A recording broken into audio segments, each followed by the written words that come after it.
Hey Gibby, you ready to do some percent composition? Yeah? Alright.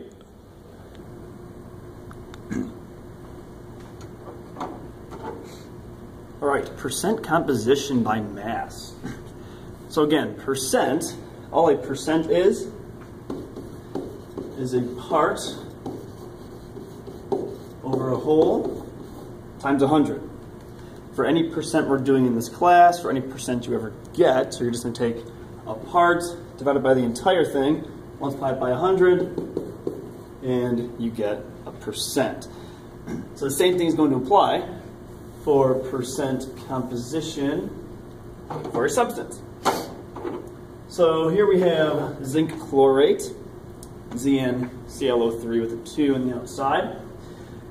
Now what I mean, I guess, by percent composition by mass is we're going to try to figure out what percent of each element, or sorry, what percent of the entire substance is each element by mass. So we're looking at grams. So we're going to assume we have 1 mole of our substance. The best way to kind of start these is I'm going to make a little, percent zinc equals over here. I'm also going to have percent chlorine, and I'm going to end with percent oxygen. I don't like doing percent O because it looks like percent 0.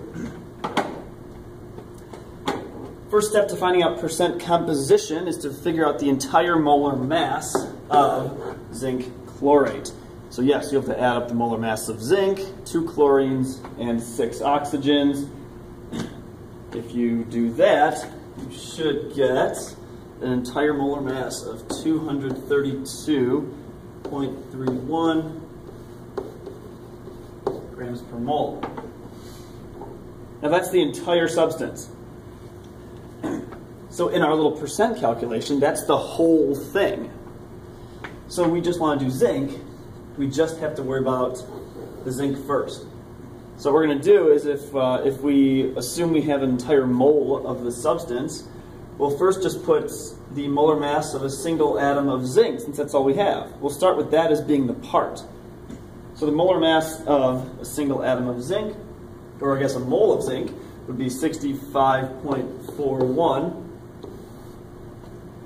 And in our percent calculation, we're going to divide that by the overall molar mass, which is 232.31 grams per mole.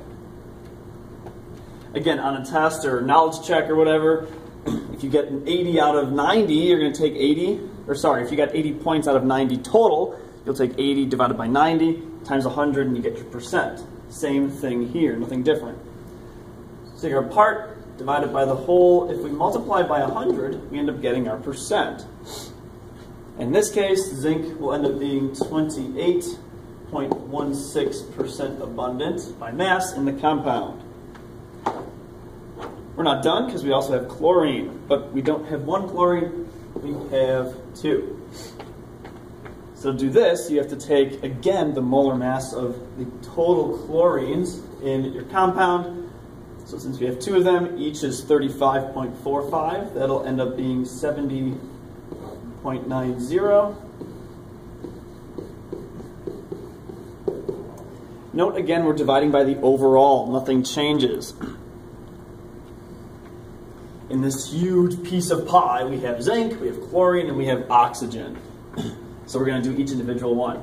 Note that since chlorine's molar mass is similar to zinc's, the percent should be similar, a little higher. We're going to end up getting 30.52% chlorine. For percent oxygen, you could just, well, take 100% and subtract each of those, and you'll get your percent oxygen, because it's the remaining substance. You have 3 of them in each chlorate. We have 2 chlorates. Therefore, we have 96.00 grams per mole for oxygen. The overall molar mass we will keep the same. So note here that oxygen will be the most abundant, 96 grams per mole. The other ones we had a little lower. Our percent will be 41.32% oxygen. right. So that's how we figure out percent composition by mass. Note that even though there is only a single zinc atom, the number of atoms really doesn't matter. I mean, one zinc atom is the most massive at 65.41, and it took 6 oxygen atoms to be the most abundant at 96. So it's not percent composition by number of atoms, it's by the overall mass of your substance. Thanks for watching.